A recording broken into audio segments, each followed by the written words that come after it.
ध्यान दीजिएगा, हिस्ट्री जो है, देखिए हिस्ट्री यानी कि इतिहास क्या होता है?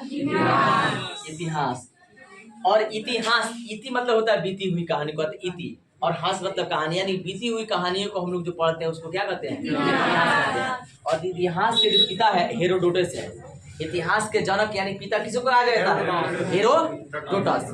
इसका याद कर लीजिएगा, इतिहास के पिता जो है वो हेरोडोटस है ना, हेरोडोटस। तो ये हेरोडोटस जो है इतिहास बहुत अच्छा लिखे हैं और इसका बहुत अच्छा परिभाषा भी दिए हैं, जिसमें हम लोग जितने भी पुरानी जो कहानी होता है, पुरानी जो रीति रिवाज होता है, जो हम लोग से पूर्व है ना, जो वैदिक हो या पुरानी जितनी भी सभ्यता है, उन सब की चीज़ों में पढ़ना इतिहास कहलाता है। ठीक है, हम लोग का हर चीज़ जो कुछ दिन बीत जाता है ना, आने वाले पल में वो इतिहास बन के रह जाएगा। जिस लोग कहते हैं ना अपना तुम एक इतिहास बनाओ, कम से कम नहीं रहने के बाद लोग तो याद करेंगे ना। तो इतिहास यानी बीती हुई कहानी को हम लोग जो पढ़ते हैं उसे क्या कहते हैं? ठीक है। और इतिहास में आपका 2 प्रकार से क्वेश्चन पूछे जाएंगे इंटरमीडिएट में। कितने प्रकार से? 2 प्रकार से। एक होगा ऑब्जेक्टिव और दूसरा होगा यानी ऑब्जेक्टिव भी 50 नंबर का और सब्जेक्टिव भी 50 नंबर का। तो ऑब्जेक्टिव आपका कंप्लीट करा दिया गया है और आज से हम लोग को क्या करना है? सब्जेक्टिव स्टार्ट करना है। तो सब्जेक्टिव में भी 2 प्रकार के क्वेश्चन पूछे जाते हैं। कितने प्रकार के? 2 प्रकार के। एक होता है शॉर्ट क्वेश्चन, एक होता है शॉर्ट क्वेश्चन, दूसरा क्या होता है? Long question. शॉर्ट क्वेश्चन कितने नंबर में पूछेगा? 2 नंबर में। लॉन्ग क्वेश्चन समझ में आ गया? तो और ये टोटल जब हम लोग पढ़ लेंगे, शॉर्ट क्वेश्चन और लॉन्ग क्वेश्चन पढ़ लेंगे, तो हम लोग का ये 50 नंबर भी फाइनल हो जाएगा। तब आप एग्जाम में जाइएगा तो ऑब्जेक्टिव प्लस सब्जेक्टिव आप बना सकते। समझ में आ रहा है? 100% आप बनाइएगा और 100% एग्जाम में लिख करके आइएगा, आपका रिजल्ट भी 100% ही आएगा। ठीक है, बशर्ते आपको जितना बताया जाए, जितना ये लिखवाया जा रहा है उतना आप याद कर लीजिए। ऑब्जेक्टिव अलग याद कर लीजिए, सब्जेक्टिव तो आज से स्टार्ट किया ही जा रहा है। ठीक है, तो सबसे पहले हिस्ट्री में हम लोग का पढ़ना है हड़प्पा सभ्यता। किसके बारे में पढ़ना है? हड़प्पा सभ्यता के बारे में पढ़ना है। और हड़प्पा सभ्यता के जितने भी कहानी है उन सबसे बहुत टॉप क्वेश्चन आता है और हर साल हड़प्पा सभ्यता से पूछना ही है। ठीक है, तो हम लोग का क्वेश्चन जो है हड़प्पा सभ्यता का क्वेश्चन लिखिएगा।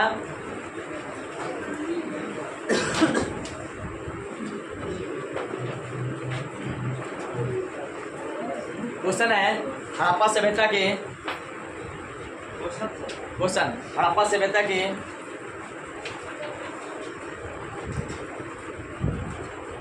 पतन,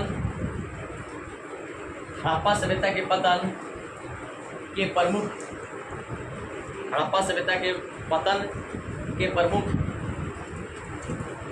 कारण का वर्णन करें। हड़प्पा सभ्यता के प्रमुख, हड़प्पा सभ्यता के पतन के प्रमुख कारण का वर्णन करें। यानी कि हड़प्पा सभ्यता के पतन के बारे में लिखना है कि इसका पतन कैसे हुआ था। ठीक है, यानी कि पतन मतलब क्या? खत्म, समाप्त हो जाना। हो गया? लिखेगा, आंसर लिखेगा हड़प्पा सभ्यता, हड़प्पा सभ्यता का पतन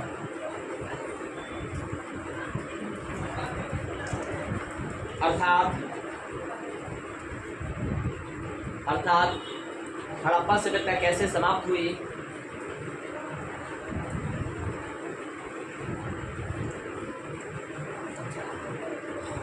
इस बात को लेकर हड़प्पा सभ्यता का समाप्त कैसे हुई, इस बात को लेकर विद्वानों में मतभेद है, विद्वानों में मतभेद है, लेकिन फिर भी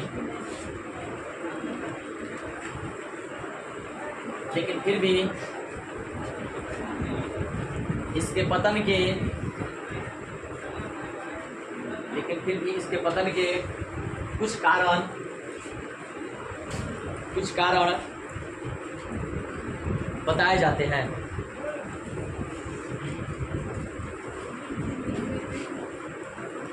बताए जाते हैं। नंबर 1 लिखिएगा, जो कारण है, कारण पॉइंट में करके लिखिएगा। पहले का कारण लिखिएगा, नंबर 1,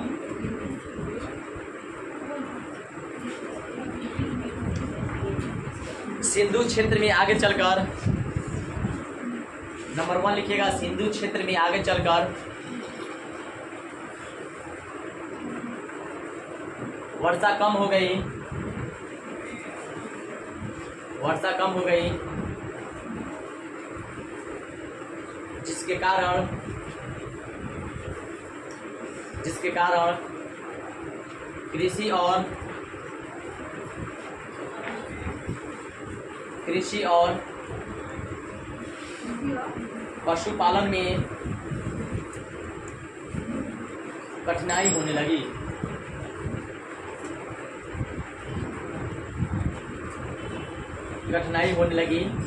जिससे इसका पतन हो गया,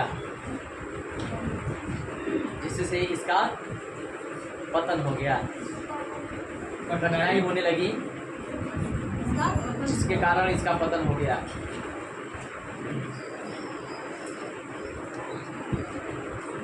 हो गया? 2 नंबर लिखिएगा,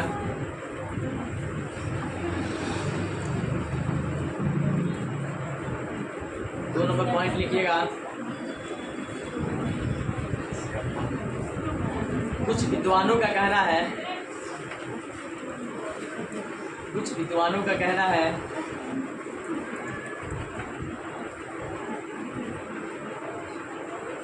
यहाँ रेगिस्तान बढ़ते गया,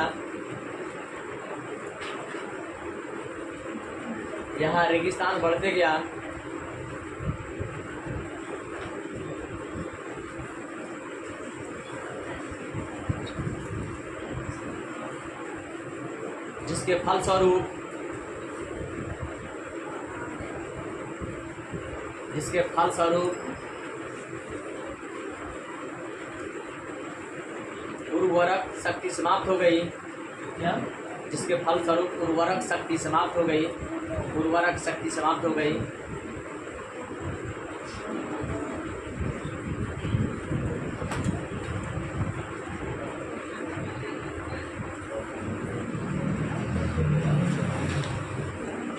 उर्वरक शक्ति समाप्त हो गई और इसका पतन हो गया।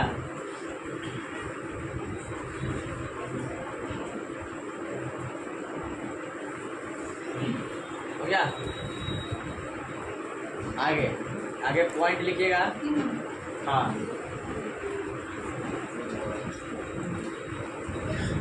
कुछ लोगों का कहना था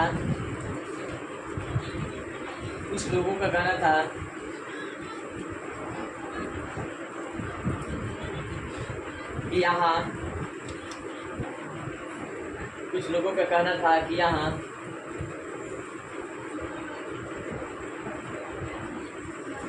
भीषण भूकंप आया।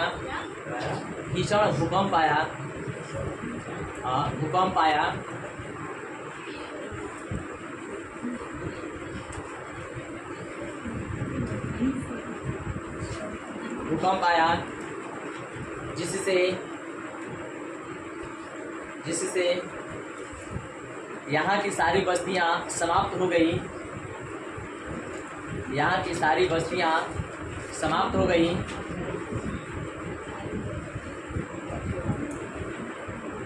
और इसका पतन हो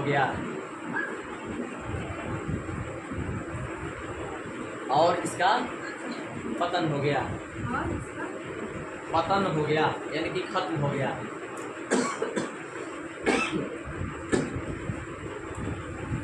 हो गया? नंबर नेक्स्ट पॉइंट लिखिएगा।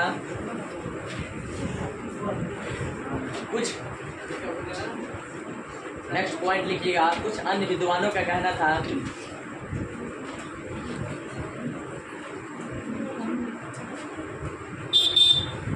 कि यहाँ भीषण बाढ़ आ गया।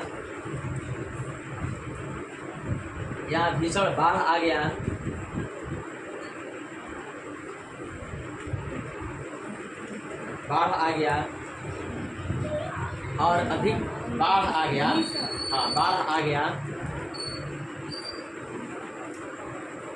और अधिक दिनों तक पानी जमा हो गया।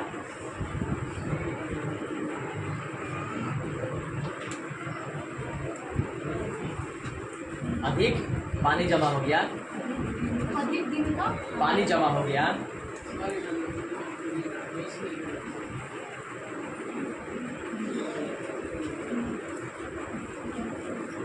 फिर से एक बार, कुछ अन्य विद्वानों का कहना था कि यहाँ भीषण बाढ़ आ गया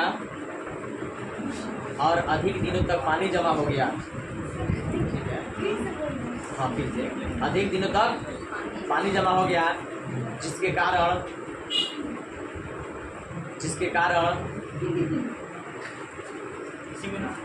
कारण यहाँ से लोग दूसरे जगहों पर जाकर बस गए,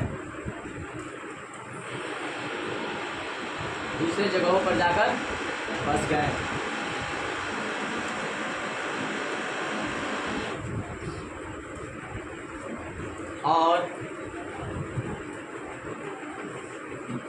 और इस सभ्यता का पतन हो गया।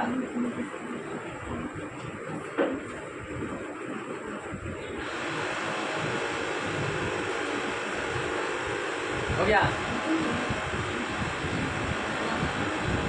पतन हो गया। और लास्ट पॉइंट लिखिएगा, लोगों का यह भी विचार था कि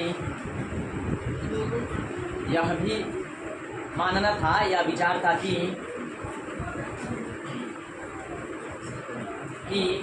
सिंधु नदी की धारा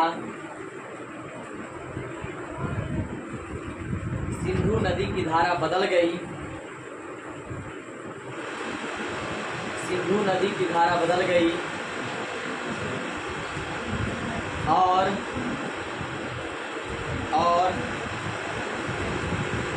सभ्यता का क्षेत्र नदी से बहुत दूर हो गया, नदी से बहुत दूर हो गया। हो गया, बस इसको समझने का प्रयास किया, आप लोग समझ लीजिए। इसको पहले आपके एग्जाम में पूछे जाएंगे हड़प्पा सभ्यता से जो क्वेश्चन है, और बहुत इम्पोर्टेंट क्वेश्चन है, हड़प्पा सभ्यता का पतन कैसे हो गया। ठीक है, तो हड़प्पा सभ्यता का पतन होने के कारण जो है स्पष्ट नहीं हो पाया है, पूरा क्लियर नहीं हो पाया है, लेकिन कुछ न कुछ विद्वानों के द्वारा, कुछ न कुछ जो जानकारों के द्वारा ये कारण बताए जाते हैं, और इस कारण के द्वारा इनका मानना है कि इस कारण के द्वारा इन सभ्यता का समाप्त हो गया, यानी कि पतन हो गया, खत्म हो गया। पतन मतलब खत्म हो जाए। ठीक है, तो नंबर 1 कारण क्या है कि सबसे पहले यहाँ पे स्पष्ट कर दिया कि कुछ विद्वानों द्वारा ये स्पष्ट नहीं हो पाया कि निश्चित कारण क्या है, लेकिन कुछ ऐसे कारण बताए जाते हैं जिससे हम लोग को पता चलता है कि शायद हो सकता है कि यही कारण हुआ होगा सभ्यता का अंत होने का, खत्म होने का, और ये इम्पोर्टेंट कारण है। ठीक है, पहले का कारण करा है कि सिंधु क्षेत्र में, सिंधु घाटी में, यानी कि हड़प्पा सभ्यता में आगे चल करके वर्षा नहीं हुई। अब देखिए, कहने का मतलब किसी क्षेत्र में अगर वर्षा नहीं हो तो सबसे पहले कृषि नहीं होगा, अगर कृषि नहीं होगा तो मानव नहीं रह पाएगा, जीव जंतु रह पाएगा। वर्षा का होना किसी भी क्षेत्र में बहुत जरूरी होता है, अगर वर्षा नहीं होगा तो वहाँ पर लोग नहीं रह सकते, क्योंकि वर्षा ही सब कुछ होता है।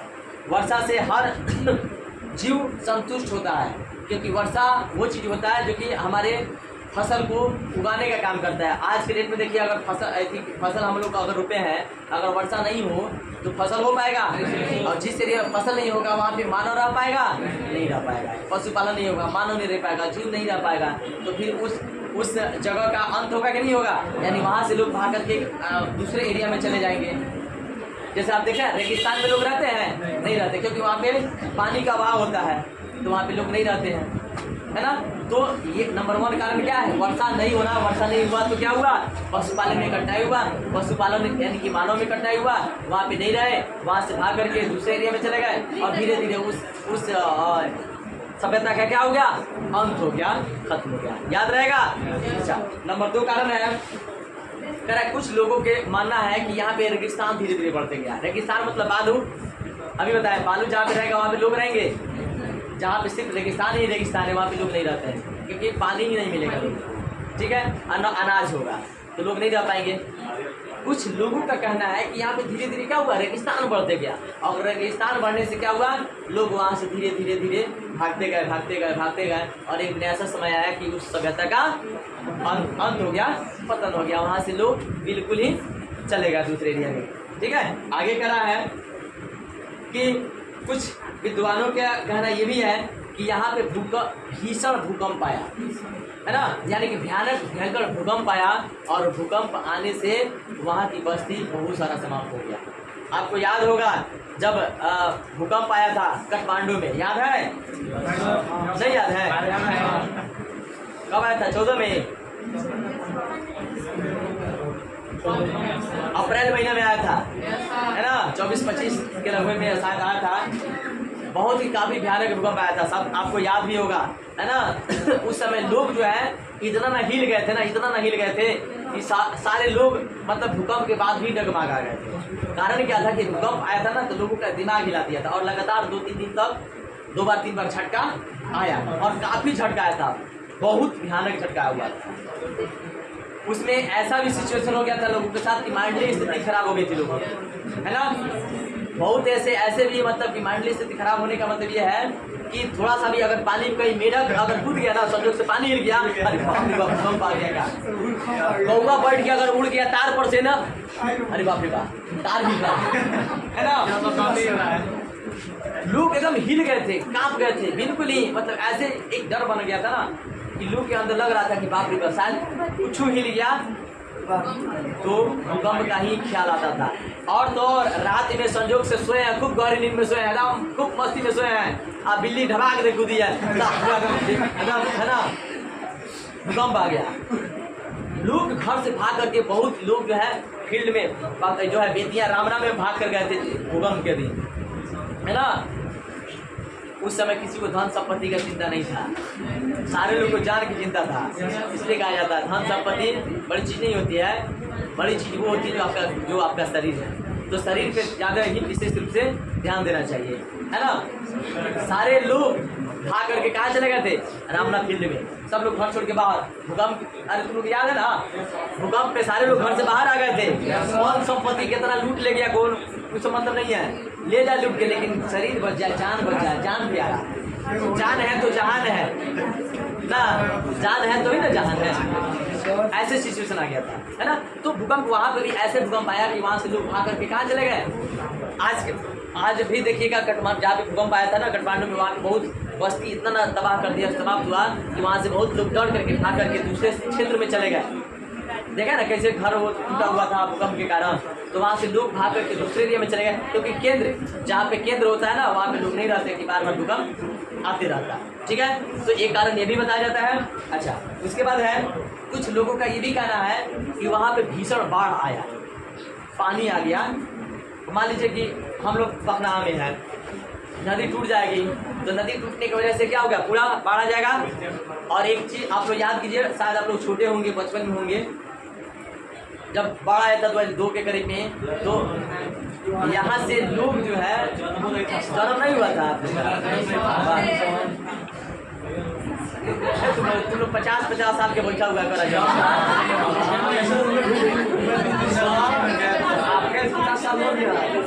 ना, 60वां साल चल रहा है, 61वां साल, हमको याद नहीं रहता ना कभी, है ना। तो ठीक है, तो कुछ विद्वानों के द्वारा कहा गया है कि यहाँ पे भीषण क्या हुआ, बाढ़ आया। और बाढ़ आने से क्या हुआ कि वहाँ के लोग, अब बताइए कि यहाँ पे अगर बाढ़ आ जाए पखना में, अगर 1 महीना 2 महीना तक पानी यहाँ पे जमा हो जाए तो लोग यहाँ पे रहेंगे। और आज के डेट में देखिए पखना से बहुत लोग भाग करके बेतिया में जाकर जमीन खरीद लिया है, बर्बाद किया। कारण क्या है, बाढ़ का कारण है कि नहीं है। तो बाढ़ एक बहुत बड़ा समस्या होता है, बहुत एक आपदा होता है। ये हम लोग का मतलब क्षति, इतना न क्षति करता है कि जरूरत से ज़्यादा करता है, हर चीज़ की नुकसान हो सकता है। तो बाढ़ आने से क्या हुआ हड़प्पा सभ्यता में, तो वहाँ से लोग भाग करके दूसरे एरिया में चले गए। बचने के लिए। तो अब बताइए कि यहाँ से अगर भाग करके दूसरे एरिया में बेतिया में जाके बच जाएंगे तो इसका पतन होगा कि नहीं, इस एरिया का होगा। तो वही कारण हड़प्पा सभ्यता का पतन का हुआ। और आगे कह रहा है कि कुछ लोगों का ये भी कहना है कि यहाँ जो है सिंधु नदी की धारा बदल गई, यानी कि सभ्यता, इस सभ्यता का क्षेत्र जो है नदियों से कोसों दूर चली गई। और देखिए जल ही जीवन होता है, आपको पता है ना, जल ही जीवन है। जल के बिना हम लोग नहीं रख सकते, we can't live without water, हम लोग जल के बिना नहीं रह सकते। तो अगर मान लीजिए जैसे हम लोग का नहर जो निकलता हुआ है, नदी है, ये किस लिए है, हम लोग अपने फायदे के लिए है, ताकि उसे फसलों की सिंचाई हो सके, है ना, अच्छे फसल हो सके। इसी के कारण हम लोग के यहाँ जो है, और उत्तर भारत में हम लोग जो है ना, नहर अधिकांश निकली हुई है, सिंचाई के साधन उपलब्ध है, नदी निकली हुई है, सिंचाई के साधन उपलब्ध है। तो जहाँ पे सिंचाई नहीं होगा तो वहाँ पे फसल नहीं होगा, वहाँ के लोग नहीं रह पाएंगे, तो उस सभ्यता का क्या होगा, अंत हो जाएगा। समझ में आया? अब कोई आपसे पूछेगा कि हड़प्पा सभ्यता के पतन के कारण बताइए, बता सकते हैं, यहाँ पे लिख सकते हैं, 100% समझ में आया?